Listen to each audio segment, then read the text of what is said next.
দশম শ্রেণীর মাদ্রাসা ছাত্রীকে যৌন হয়রানির অভিযোগ উঠেছে শিক্ষক ও সদর উপজেলা জামায়াতের আমির মাওলানা মোনায়েম হোসেনের বিরুদ্ধে। গত 15 সেপ্টেম্বর দুপুরে ক্লাস দিতে গিয়ে এক ছাত্রীকে একা পেয়ে শরীরের স্পর্শকাতর স্থানে স্পর্শ করেন মাওলানা মোনায়েম হোসেন। পরবর্তী সময়ে ওই ছাত্রীকে আবারও জোরপূর্বক চুম্বন করেন তিনি। ক্লাসে আমি একা ছিলাম বৃষ্টিতে 15 তারিখ সোমবারে।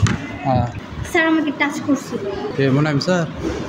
জি স্যার। ছাত্রীদের অভিযোগ 15 সেপ্টেম্বর বৃষ্টির দিন দুপুরে শ্রেণীকক্ষে একা ছিলেন ওই ছাত্রী। ওই সময় সেখানে ক্লাস নিতে এসে মাওলানা মোনায়েম হোসেন তাকে বোরকার হিজাব খুলতে বলেন। এক পর্যায়ে বাধা দিলেও তিনি শোনেননি। পরে তিনি শরীরের স্পর্শকাতর জায়গায় স্পর্শ করেন। পরে ভুক্তভোগী ওই ছাত্রী এই ঘটনার সহপাঠীদের জানালে একইভাবে আরো বেশ কয়েকজন যৌন হয়রানির শিকার হয়েছে বলে জানান। ওখান থেকে উঠে আসে আমাদের মুখ ইচ্ছা করে খুলে দিতে, খুলে দিয়ে অনেক মনে করেন আমাদের হাত ধরে এরকম করে গাল টেপে আবার পিঠে থাবা মারে, আরো অনেক আচরণ। ওনার আচরণ একদমই ভালো না, সাধারণ ছেলেদের মতন আচরণ করতো না। উনি গায়ে হাত দিত, উনি মুখ খুলতো, উনি হাত সবসময় গায়ে হাত দিত। গায়ে হাত দেওয়ার মধ্যেও তো পার্থক্য আছে নাকি? আমাদের আগের ব্যাচের থেকে শুরু হচ্ছিল, মানে আমার সাথে না, আমার ছোট নেক্সট ক্লাসের মেয়েদের সঙ্গেও হয়। এরা না ক্লাস 5 থেকে ক্লাস 10 পর্যন্ত। তো কেউ আমরা কাউকে বলার সাহস পাইনি। সেদিন মানে আমরা বলছি, সেদিন বলছি আমরা যে মানে আমাদের সাথে গল্প করতে করতে ছোটো মেয়েরা ছিল আমাদের সঙ্গে। তো তখন তারাও বললো যে আমরা গল্প করতে শুরু করলাম যে আমাদের সঙ্গে এরকম মোনায়েম স্যার আমাদের সঙ্গে করেছে, তো আমরা আমাদের মধ্যে আলোচনা করেছি। তো তখন ওগুলো মেয়েরা বললো আপু আমাদের সঙ্গেও ওইটা হয়েছে। তো আগের ব্যাচের পুরানের সাথে হয়েছে, কিন্তু কেউ তারা বলতে সাহস পায়নি।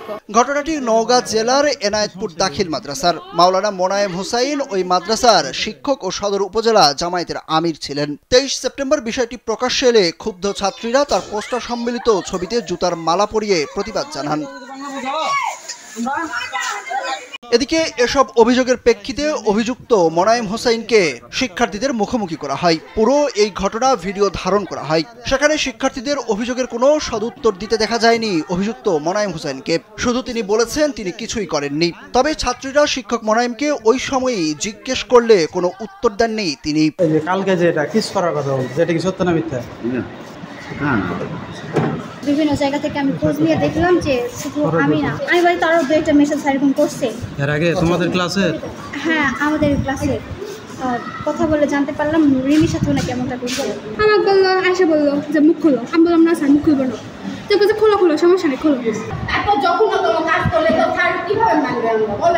অভিযোগের বিষয়ে জানতে চাইলে মাওলানা মোনায়েম হোসেনের মুঠোফোনে কল করা হলে তার ফোন বন্ধ পাওয়া যায়। আর জেলা জামায়াতের সেক্রেটারি অ্যাডভোকেট আ.স.ম. সায়েম জানান, উপজেলা জামায়াতের আমিরের বিরুদ্ধে ওঠা অভিযোগের প্রেক্ষিতে এরই মধ্যে তাকে দল থেকে বহিষ্কার করা হয়েছে।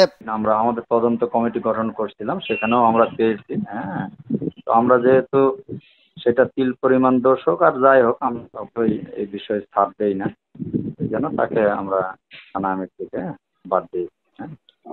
জেলা জামায়াত সূত্রে জানা গেছে, রোববার রাতে এক জরুরি সভায় তদন্ত কমিটির প্রতিবেদন দাখিলের পর তাকে বহিষ্কার করার পাশাপাশি তাকে দেওয়া নওগাঁ সদর উপজেলা চেয়ারম্যান পদের দলীয় প্রার্থীর মনোনয়নপত্র বাতিল করেছে দলটি।